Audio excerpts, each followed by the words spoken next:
Hi everyone, this is a drawing of a cat's eye. Now, I've used an H to draw out the basic shape of the cat's eye. Do bear in mind that this is filmed with the tripod slightly over my left shoulder, so it's slightly at an angle. So at the end you will see a picture with it straight on so that you can actually see the final shape. Now, so I say I've used an H to draw out the basic line drawing of all the different sections of the cat's eye, and I'm now using a 3B to shade in the pupil. You can also use a 2B, either will be good for getting you the depths that you need, or you could perhaps start with a 2B and then move on to a 3B. Notice though how I am building up strokes very slowly and very gradually. Each time I am shading, I'm going over the previous stroke that I've just done, therefore I'm smoothing out as I go. And notice how long it takes me to do just that tiny area. It's very methodical. I'm not changing the direction of my strokes until I've finished one direction.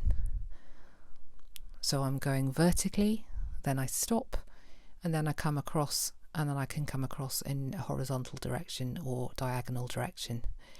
The main aim is so that you can smooth out your strokes and it looks very even. Now I'm using an HB to draw out around the side, and I'm using an H to shade the iris. Now I'm using a fanning motion here, so I'm going in and out around the iris because that looks a little bit like the facets in the eye. So start from the middle, work the way out, in and out. On this occasion it doesn't matter if it isn't too smooth because you're trying to get that sort of glassy effect on the eye. So just starting with H as I'm just trying to get something in, and now I'm using an H and an HB to try and get a little bit of depth and a shadow on the top of the eye. Okay. So what I'm trying to do is basically get my lightest tone, which is the highlight in the middle, leaving that white. I've got my darkest tone in, and now I'm building up the mid-tones, because once I've got those extremes it's a lot easier for me to determine how many tones I need, what pencils I need, and what eventual effect I want to achieve. That was a tortillon I was using, which is really good for smoothing out areas of your shading. Okay, now I'm back to H, and I'll be using HB as well, just to come in here and put a little bit more detail immediately next to the pupil. Now notice how close to the end of the pencil I'm holding it, because I want to have maximum control over what's going on and I want to get that detail. So there's no point holding the pencil right the way up to the end, because you just won't be able to control where it goes. And also notice how sharp the pencil is.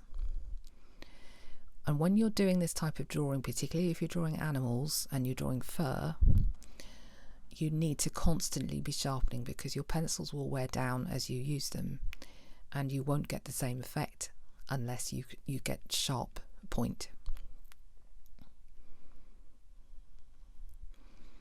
So I'm just going to continue using an H and an HB to do the facets and the iris. Build up the depths by controlling my pressure on the pencil.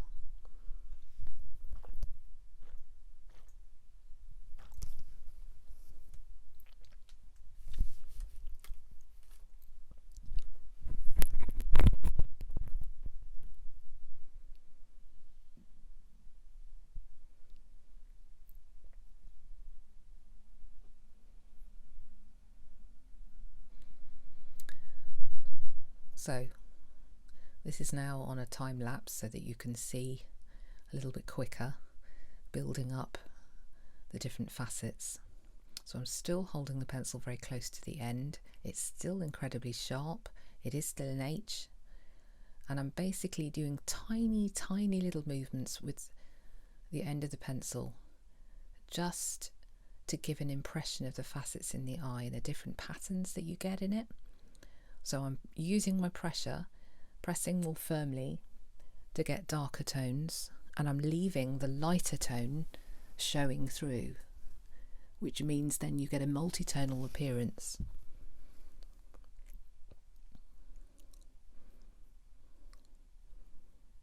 Notice I haven't shaded the white of the eye yet. That is still completely white, as is the highlight in the middle. This is why it's really important to work in a methodical way and to keep the drawing as clean as you can, because you want to maintain that white in the whitest areas as much as possible without smudging.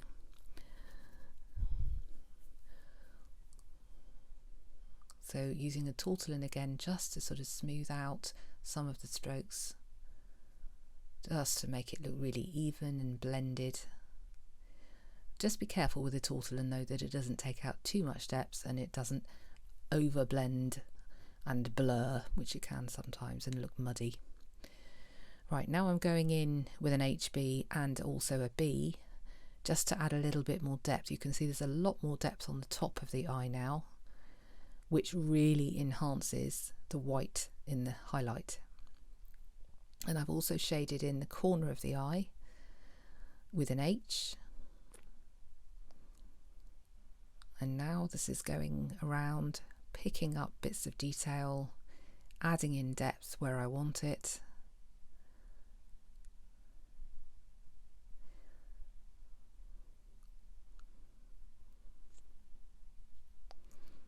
And last but not least, I'm now shading over the white just slightly with a very, very light 4H pencil. And within the highlight there is also a reflection. You can actually see a little bit of the pupil underneath. So I'm now shading that in with a very, very light touch with an H pencil.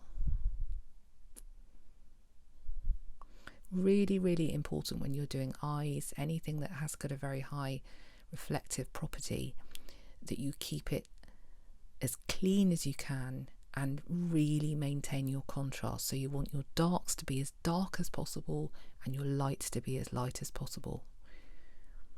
And then you will get that 3D effect where it really, really jumps out on the page and looks at you.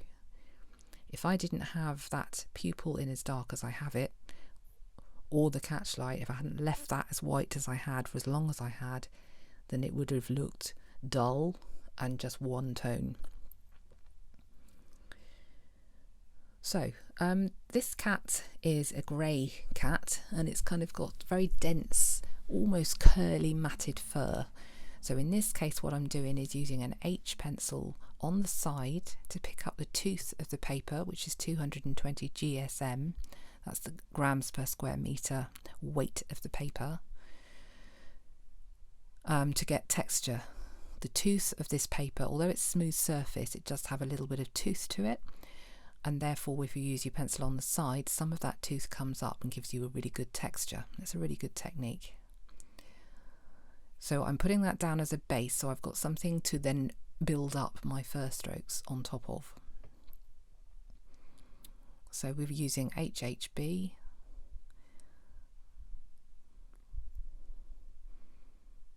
and I'm blending, smoothing, going back again, just sort of sorting out my tones. Now this is H and HB using Shorthaired technique. So again, notice that I'm using the pencil right on the end. It is pin sharp, and notice that when I do the stroke, I'm actually flicking at the end of the stroke so that it looks more realistic. I'm not keeping my weight on that particular each line as I go, so that you get an end of each of the strokes. It looks too false and it doesn't look realistic. You need to in a very, very small way, control the stroke so that you can flick it up and build up your strokes, many, many, many strokes on top of each other. I'm going back over now just to add a little bit more base a little bit further out.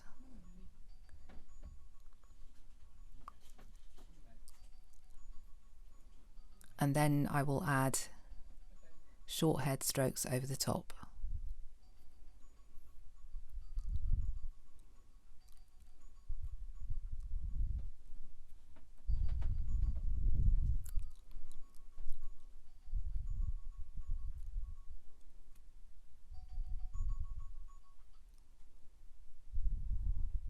So you can see the tooth of the paper on there.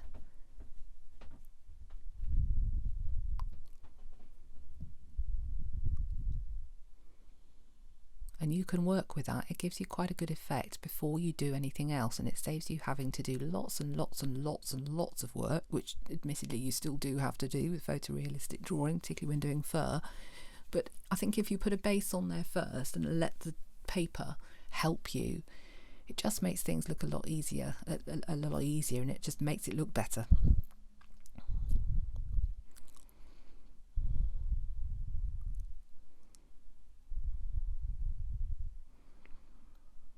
So we're still using H, and then we'll be using HB. And notice how I am holding my pencil and moving round in the direction that the fur is growing. So I've started vertically at the bottom, and then I'm gradually moving my strokes out to the right over the top of the cat's eye.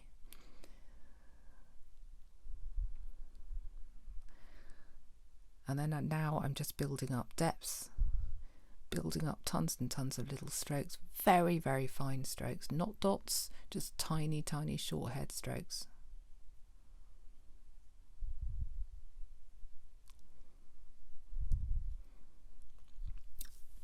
And as you can see, I'm using a Tombow Mono Zero Eraser Fine to take out highlights. This is an excellent eraser that I highly recommend because you can get a lot of detail. It's brilliant for doing fur. So if you want to take out highlights in very, very fine, small areas, it is superb. And you use it just like a pencil.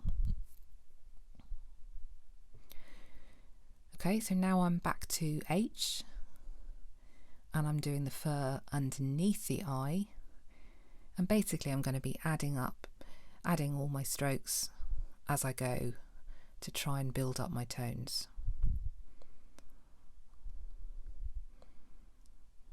Notice, those of you that have seen my fur video for introductory strokes on short-haired fur and long-haired fur, I was talking about going up and down when you're doing your strokes to disguise where you put your pencil in.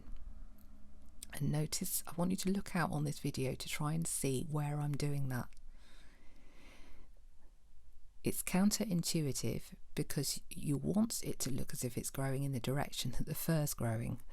But if you put your pencil strokes in just that way, what happens is you end up with a dot every time you go in, and you can see every time you've taken your pencil off and when you've put it back in again. If you can come back and then blend over the strokes in both directions, backwards and forwards in a loose manner, it just looks so much more realistic. It's not that every time you come up you must come down, it's much more sort of organic than that.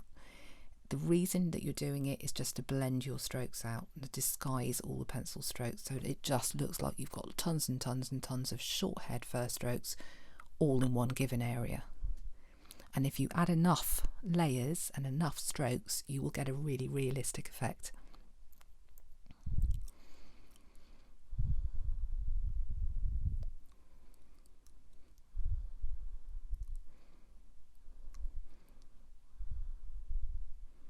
So you can see occasionally I'm moving up, I'm flicking my pencil out, and then sometimes I come back in on myself just to disguise it. It's the sort of thing that after a while you don't even think about it. It's like riding a bike. Once you get used to it, you just don't really think about what you're doing. It's a very sort of very tactile, very rhythmical thing to do when you're drawing fur. Some people I know do find it very difficult, and I know my students in the past have found so. But like everything, the more you practice, the better you get. Don't expect to have an absolutely perfect A1 photorealistic drawing first time without practicing.